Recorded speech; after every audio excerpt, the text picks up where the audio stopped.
আসসালামু আলাইকুম প্রিয় দর্শক, এই মুহূর্তে খুব গুরুত্বপূর্ণ একটা প্রশ্ন হচ্ছে বাংলাদেশের রাজনীতিতে আওয়ামী লীগ কি ফিরে আসছে কিনা, ফিরে আসলে কবে নাগাদ আসছে। এই সরকার, যে সরকার বর্তমানে নির্বাচিত হয়েছে, মানে বিএনপি সরকার, তাদের মনোভাব কি আওয়ামী লীগের প্রতি একটু নমনীয়? এই প্রসঙ্গগুলো কিন্তু এরই মধ্যে উচ্চারিত হতে শুরু করেছে। এবং আপনারা জানেন, আমি শুরু থেকেই বলে আসছিলাম যে আগে মানে পূর্ববর্তী অন্তর্বর্তীকালীন সরকার, তার যারা সহযোগী ছিলেন এনসিপি অথবা জামায়াতে ইসলামী, যাদেরকে আমরা বলি না কেন, তাদের মধ্যে একটা অ্যাটিটিউড ছিল যে আওয়ামী লীগ কোনো পলিটিক্যাল পার্টিই না। এবং এমনকি এই সরকারের উপদেষ্টা পরিষদের অনেকে, যেমন আমাদের অনেক বন্ধু বান্ধব, যেমন ধরেন আমি নাম ধরেই বলি, আমি তো খুব বেশি একটা আড়ে ঠাড়ে কথা বলতে পছন্দ করি না, যেমন ডক্টর জাহিদুর রহমান, আমাদেরই খুব ক্লোজ লোক, বন্ধু বান্ধব ছিলেন। আমরা বিভিন্ন সময় আমার সঙ্গে ওরা সাধারণত কখনো বিরোধ তৈরি হতো না, কারণ উনি খুব লজিক দিয়ে কথা বলেন। কিন্তু আওয়ামী লীগের প্রসঙ্গ এলে আমার কাছে যেন মনে হতো যে উনি ঠিক লজিকটাও মানতে চান না। একবার একটা অনুষ্ঠানে ওনার সঙ্গে আমার একটা বিরোধ তৈরি হয়ে গিয়েছিল। উনি বলার চেষ্টা করছিলেন যে আওয়ামী লীগ কোনো পলিটিক্যাল পার্টিই না, এর একটা মাফিয়া গোষ্ঠী। এটা ওনার বলার পিছনে ওনার হয়তো ইমোশনটা কাজ করেছে। আমি নিজে আওয়ামী লীগকে পছন্দ করি কি করি না সেটা অন্য প্রসঙ্গ। আওয়ামী লীগ যখন ক্ষমতায় ছিল, আওয়ামী লীগের বিরুদ্ধে আমি অনেক কথা বলেছি, আওয়ামী লীগের দুর্নীতির কথা বলেছি। কিন্তু তার মানে আওয়ামী লীগ একটা রাজনৈতিক দলই নয়, এমন চিন্তা কিন্তু আমি কখনো করি না। যেমন আমি বিএনপি সম্পর্কে অথবা জামাত সম্পর্কেও, যখন আওয়ামী লীগ যখন ক্ষমতা ছিল, তারা বিএনপি এবং জামাতকে নানাভাবে কোণঠাসা করার চেষ্টা করেছিল, আমি কিন্তু তার বিরোধিতা করেছি। আমার বক্তব্য ছিল যে একটা রাজনৈতিক দলকে মোকাবেলা করতে হবে রাজনীতি দিয়ে, বল প্রয়োগের মাধ্যমে নয়। রাজনৈতিক দলকে যদি আপনি অপ্রাসঙ্গিক করতে চান, সেটা জনগণ করবে, আপনি গায়ের জোরে করতে পারবেন না। আমি সবসময় কথাটা বলে এসেছিলাম। যে কারণে আওয়ামী লীগ সম্পর্কে আমার সবসময় বক্তব্য ছিল যে আওয়ামী লীগ একটা বড় রাজনৈতিক দল। এদেশে একদম প্রত্যন্ত অঞ্চলে সাধারণ মানুষের মধ্যে এই দলের প্রতি এক ধরনের ফিলিংস কাজ করে। মানে আওয়ামী লীগের মতো এত সংগঠিত দল বাংলাদেশে দ্বিতীয়টা নেই। এটা হলো বাস্তবতা। আওয়ামী লীগের যারা নেতৃত্বে থাকেন, যারা নেতৃত্বে ছিলেন, তাদের কর্মকাণ্ডের কারণে এই দল নিজেও ক্ষতিগ্রস্ত হয়েছে, দেশটাও ক্ষতিগ্রস্ত হয়েছে। এই দুটো বক্তব্যকে আমি মানতে রাজি আছি, যার ফলস্বরূপ আওয়ামী লীগকে আজকে বিপদে পড়তে হয়েছে। সেই জন্য আমি দায়ী করবো কাউকে? আওয়ামী লীগের নেতৃত্বকে। কিন্তু দল ইটসেলফ আওয়ামী লীগকে দায়ী করার কোনো সুযোগ আছে বলে আমি মনে করি না। আমি নানা রকম উদাহরণ দিয়ে নানাভাবে এটা অনেকদিন ধরে বলে আসছি।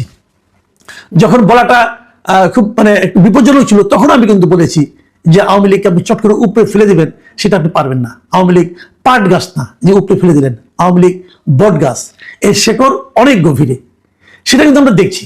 গত 18 মাস আওয়ামী লীগের উপরে যে স্টিম রোলার চলেছে, তার বিপরীতে এখন আমরা কি দেখছি? সারা দেশে বিভিন্ন জায়গায় আওয়ামী লীগের লোকজন কিন্তু আস্তে আস্তে সংগঠিত হচ্ছে।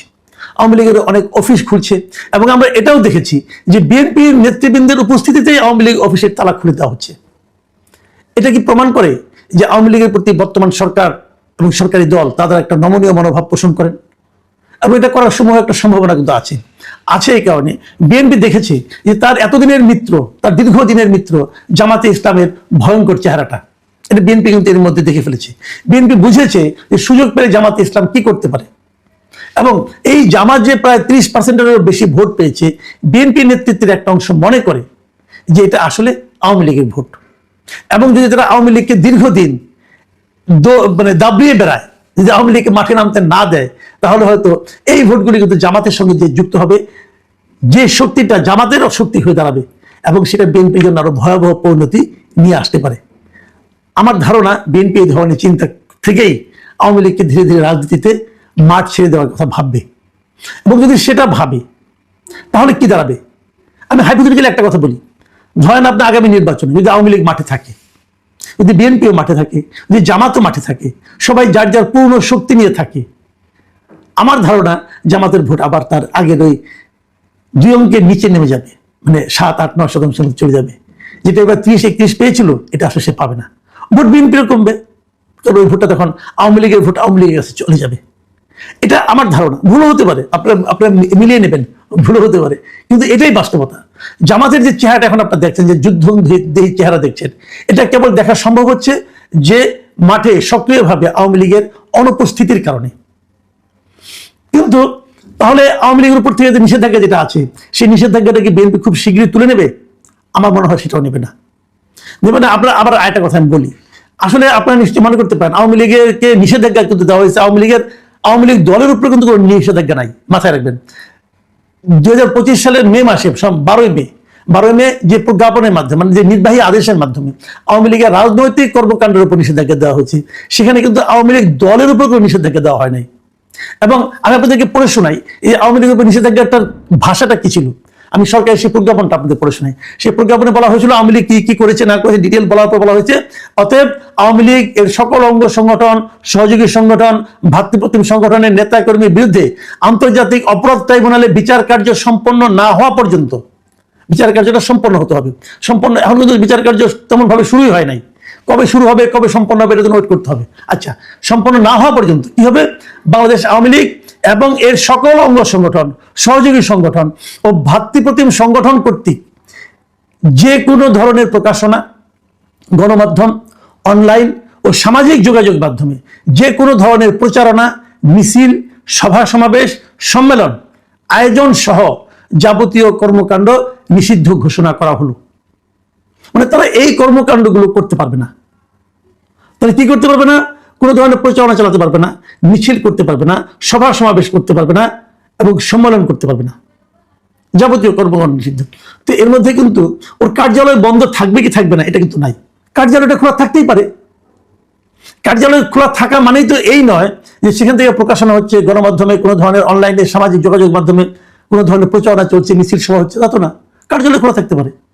কাজে আমি মনে করি আইনের এই যে নির্দেশনা, এর মধ্যেই কার্যালয় খুলে রাখার একটা সুযোগ কিন্তু রয়ে গেছে। যদি সেটা হয়, এবং আমার ধারণা সেটা এখন হতে থাকবে আস্তে আস্তে, এবং আমার এটাও ধারণা আওয়ামী লীগ যদি সেন্সিবল হয় তারা তাড়াহুড়া করবে না। কারণ তাড়াহুড়া করলে পরে বরং বিএনপি একটা চাপের মুখে পড়তে পারে, বিএনপি, জামাত অথবা এনসিপি চাপের মুখে পড়তে পারে। কাজে তাড়াহুড়া করার মানে হলো বিএনপিকে বিব্রতকর অবস্থায় ফেলে দেওয়া। আওয়ামী লীগের সম্ভবত সেই পথে যাচ্ছে, যতটুকু আমি বিভিন্ন পত্রপত্রিকা পড়ে জানলাম। আওয়ামী লীগের যারা হাই কমান্ড আছে তারা হয়তো সেভাবেই অগ্রসর হচ্ছে। তারা হয়তো ধীরে ধীরে ধীরে ধীরে আওয়ামী লীগকে মানুষের মধ্যে আস্তে আস্তে একটা গ্রহণযোগ্য অবস্থানে নিয়ে যাবে। আমি সবসময় একটা কথা বলি, এই যে আওয়ামী লীগের ফিরে আসা, এটা যে এত দ্রুত আসবে এটা আমি নিজেও ভাবিনি। কিন্তু এটা কিভাবে সম্ভব হলো? আমার বিবেচনায় এটা সম্ভব হয়েছে ডক্টর ইউনূসের কারণে। ডক্টর ইউনূস গত 18 মাসে আওয়ামী লীগকে নিয়ে যে সমস্ত বাড়াবাড়িপূর্ণ কাজ করেছে, বাড়াবাড়ি করেছে আমি বলবো, অনেকগুলো বাড়াবাড়ি করেছে। পাশাপাশি তারা সরকারের চালনাতে একটা ব্যর্থতা পরিচয় দিয়েছে।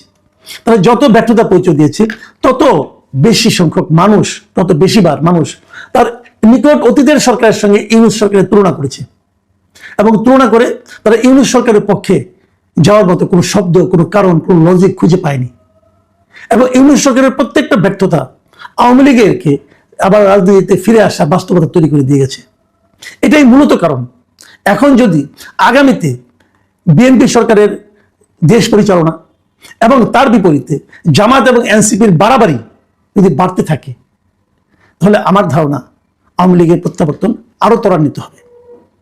তবে সবকিছু নির্ভর করবে আওয়ামী লীগের ধীর স্থির সিদ্ধান্ত গ্রহণ এবং সেই সঙ্গে বিএনপির পক্ষ থেকে বিএনপির মানে সহনশীলতা অথবা বিএনপির যে নমনীয় ভাব তার উপর। বিএনপির জন্য এটা একটা বড় পলিটিক্স হবে। বিএনপি কি করবে, তার রাজনৈতিক সিদ্ধান্তটা তারা কি নিবে, এটা কিন্তু একটা গুরুত্বপূর্ণ বিষয় সামনে আমার মনে হয় হবে। কারণ আমি দেখেছি বিএনপি উপদেষ্টা মণ্ডলীর মধ্যে অনেকে আছেন যা নাকি আওয়ামী লীগ, ঘোর আওয়ামী লীগ বিরোধী। তারা যদি সক্রিয় থাকেন, তারা যদি পাওয়ারফুল হয়ে যান, তাহলে হয়তো আওয়ামী লীগের ফিরে আসাটা স্মুথ হবে না। কিন্তু আওয়ামী লীগের ফিরে আসা যত কম স্মুথ হবে, যত বেশি বিরোধপূর্ণ হবে, তত কিন্তু রাজনৈতিকভাবে ক্ষতিগ্রস্ত বিএনপি হবে। এটা আমার ধারণা। আমার ধারণা যে এই দেশের সমস্ত রাজনৈতিক দলের একটা সহাবস্থান থাকুক, যে থাকে, তাহলে সেটা সবার জন্য ভালো হবে। তখন কে টিকবে কে টিকবে না সেটা জনগণের ইচ্ছার উপর নির্ভর করবে। এবং এই যে টিকে থাকা না থাকা, ক্ষমতায় যাওয়া না যাওয়া, রাজনীতি থেকে বিদায় হয়ে যাওয়া না যাওয়া, এই বিষয়টা যখন আপনি সম্পূর্ণভাবে জনগণের উপর ছেড়ে দিবেন, আপনি কেবল তখনই আশা করতে পারবেন যে দেশে একটা গণতান্ত্রিক পরিবেশ বিরাজ করছে। আমরা দেশে একটা গণতান্ত্রিক পরিবেশ চাই। আমরা চাই জনগণ সিদ্ধান্ত নিক কে থাকবে কে থাকবে না, রাজনীতির মাথায় কে বিরোধী দল হিসেবে থাকবে, কে সরকারি দল হিসেবে থাকবে, অথবা কে হারিয়ে যাবে, নিশ্চিহ্ন হবে, তার দায়িত্ব জনগণের উপর ছেড়ে দিন। জোর করে, অধ্যাদেশ জারি করে অথবা নির্বাহী আদেশ দিয়ে যদি কিছু করতে চান, সেটা সবসময় বুমেরাং হয়ে আপনার উপর ফিরে আসবে।